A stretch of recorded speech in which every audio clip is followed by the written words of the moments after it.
बिस्मिल्लाहिर्रहमानिर्रहीम। अस्सलाम वालेकुम दोस्तों, एक नई वीडियो के साथ हाज़िर हैं। चलें अपनी वीडियो स्टार्ट करते हैं। 2020 के अंदर रशियन एयरफोर्स ने एक ऑर्डर प्लेस किया था Su-34M जहाज़ों का। ये Su-34 की एक लेटेस्ट फॉर्म होनी है, यानी कि जो Su-34 जहाज़ इस वक्त सोवियत यूनियन की एयरफोर्स के अंदर फ्लाई कर रहे हैं, ये उनका एक अपग्रेड वर्जन होगा। 2020 के अंदर ये ऑर्डर प्लेस किया गया। इस जहाज़ के अंदर जितनी भी अपग्रेडेशंस करनी थी उनको फाइनलाइज किया गया और तकरीबन 76 जहाज़ों का ये ऑर्डर जो है इसको प्लेस कर दिया गया। ये 76 जहाज़ रशियन एयरफोर्स को 2027 के एंड तक जो है वो फराहम हो जाएंगे।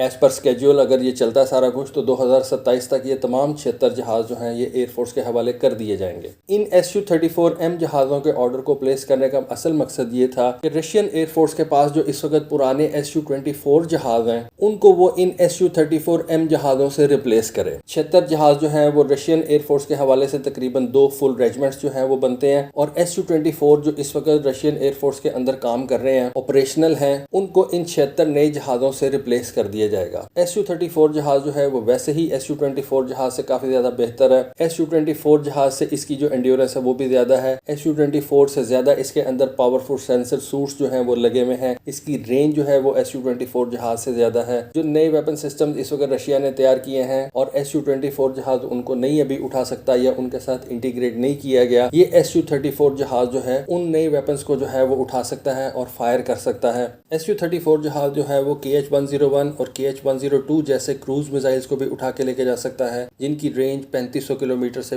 5500 किलोमीटर तक है। ये काफी बड़े क्रूज मिसाइल्स हैं। इससे पहले इन क्रूज मिसाइल्स को सिर्फ रशिया के स्ट्रेटेजिक बॉम्बर्स ही फायर कर सकते थे, लेकिन Su-34 के आ जाने के बाद ये मिसाइल्स जो हैं इनको इस Su-34 जहाज से भी फायर किया जा सकता है और इतने बड़े बड़े और इतनी लॉन्ग रेंज के क्रूज मिसाइल्स जो हैं वो Su-34 को एक बहुत ज्यादा पोटेंट जहाज बना देते हैं। अब Su-34 वैसे ही एक बड़ा जबरदस्त जहाज है। मैंने आपको बताया कि इसकी एंड्योरेंस ज्यादा है, इसकी रेंज ज्यादा है, इसके वेपन्स को उठाने की कैपेबिलिटीज जो हैं वो बहुत ज्यादा हैं, लेकिन रशिया इसको एक बेहतर जहाज बनाना चाहता था। इस वजह से रशिया ने इसको अपग्रेड करने का फैसला किया और Su-34M स्टैंडर्ड जो है वो एक इंट्रोड्यूस करवाया और रशियंस के मुताबिक ये जो Su-34M स्टैंडर्ड होगा ये इस जहाज की कॉम्बैट कैपेसिटी को जो है वो डबल कर देगा और इस नए Su-34M स्टैंडर्ड के जहाज के अंदर एयर टू ग्राउंड वेपन्स के लिए बहुत से नए कंपोनेंट्स को जो है इस जहाज के अंदर लगाया जाएगा ताकि बेहतर तरीके से एयर टू ग्राउंड वेपन्स को अपने टारगेट के ऊपर लॉन्च किया जा सके। इस जहाज की एयर टू एयर कैपेबिलिटीज के अंदर भी इजाफा किया जाएगा